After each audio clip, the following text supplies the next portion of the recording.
Hello to all my new followers and to my subscribers.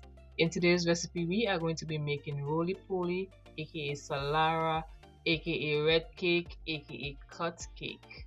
For the recipe, I am adding warm milk that is warm to the touch, no more than 100 degrees, and I am adding 2 tablespoons of sugar to allow the yeast to feed on it so that the yeast can wake up and begin to activate.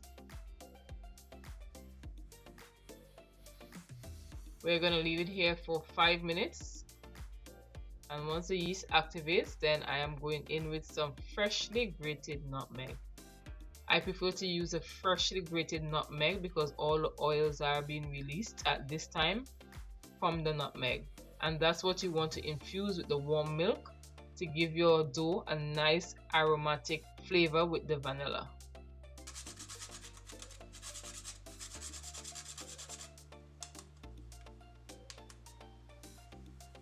So now I'm adding the rest of sugar.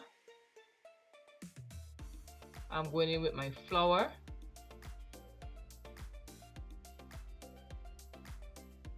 I am adding salt and room temperature butter. And I will leave the recipe amounts in the description box. So I am mixing this up.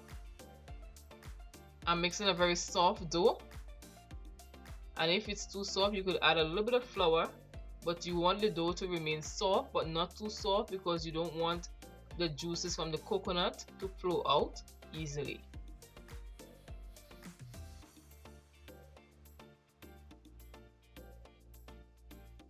Mix the dough for 6 minutes so that the gluten begins to form. And once you get to the third stage of dough development, which is this smooth dough, you want to leave it to rest for about 30 minutes, no more than 45 minutes.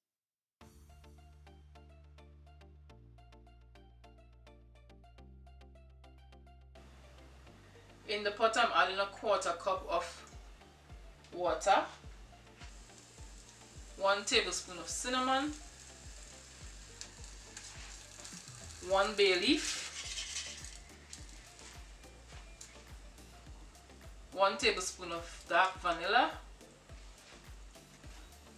1 tablespoon of ginger, and just a tablespoon of butter. The liquid in this is cold, so that it gives it time to infuse while the temperature of the stove comes up.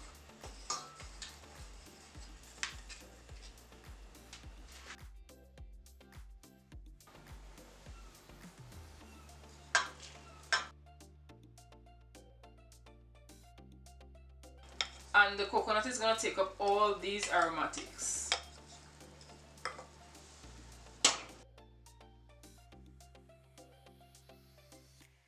The stove is on medium heat.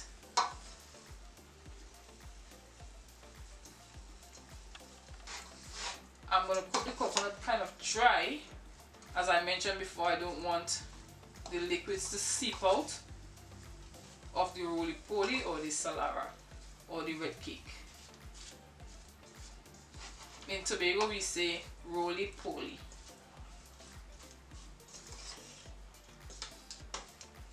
I want to make sure that the coconut cooks properly, but I don't want it to burn. So what I will do, as it's dry at the bottom, I'm going to add 1/4 cup of hot water, and when it dries out again, then I will add more,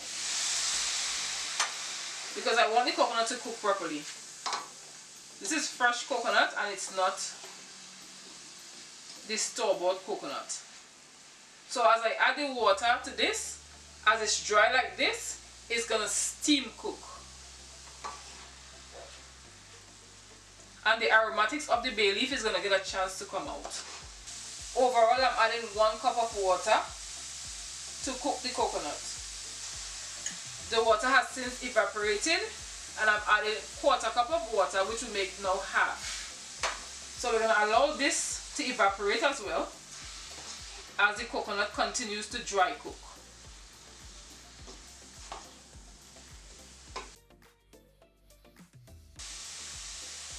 I went ahead and added 1/4 cup again off camera, so that would have been 3/4 cup, and this is the last 1/4 cup that I'm going to add.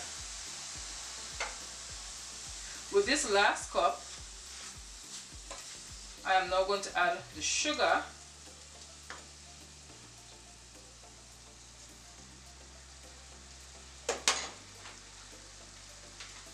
and I am adding red food coloring. If your food coloring is bitter, if it's liquid, do not use it. You can use the powder coloring, but this brand is McCall's and it's totally no taste. It's a total no taste red. While I mix the red in, I just want to encourage you to subscribe to the channel by pressing the word subscribe just under this video. Subscribing to the channel is absolutely free, and all it requires is just a little bit of kindness that would help me to make more content. I am also encouraging you to check out some more of my videos, including coconut tart. I have a lot of local and international recipes on this channel that you can check out. You can also hit the thumbs up button and let me know in the comment section how you enjoy my recipes. Is there anything that I can work on? These are things that I would love to know. And if you listen to this song, you know that there's absolutely no water, but there's not enough sugar in here to make this crystallize. Unless you dry it out. But right now, the coconut has been cooking for about half an hour and it's very, very dry.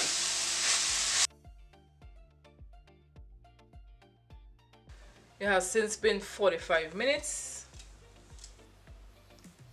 and this is ready to roll out. And if you look at the skin, you know it's gonna seal all the coconut inside and the liquids. It sounds like sandpaper and already formed the crust, and this is the crust you're gonna get once it goes in the oven. I'm gonna dust the surface slightly to make sure that the bottom doesn't stick. I'm gonna pour this out.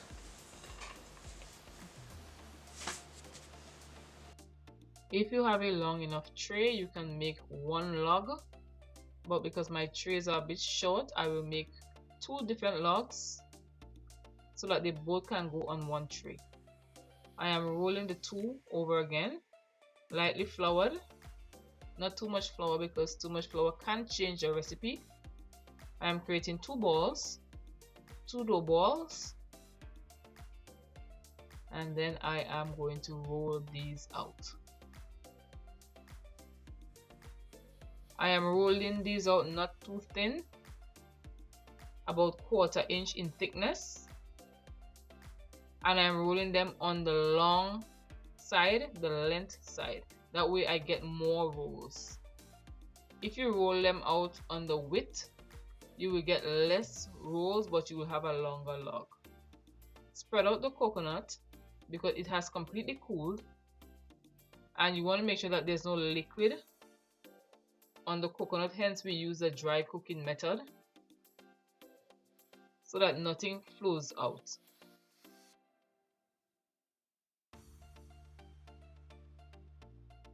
And you want to roll this very, very tightly. You can roll and squeeze if you like.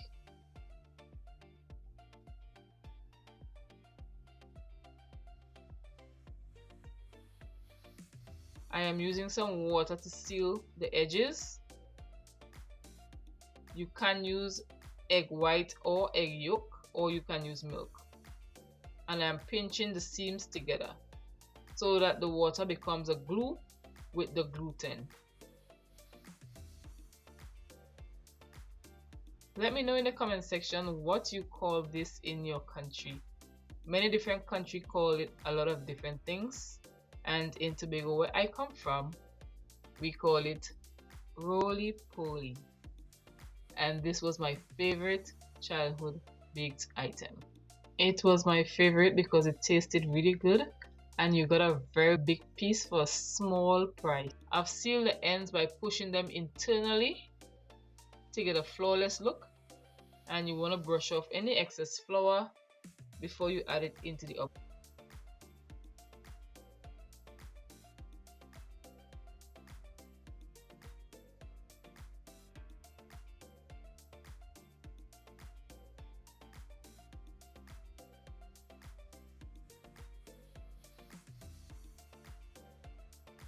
But now I'm going to add this into the oven and bake them until they are nice and golden brown, and this should take about 35 to 40 minutes.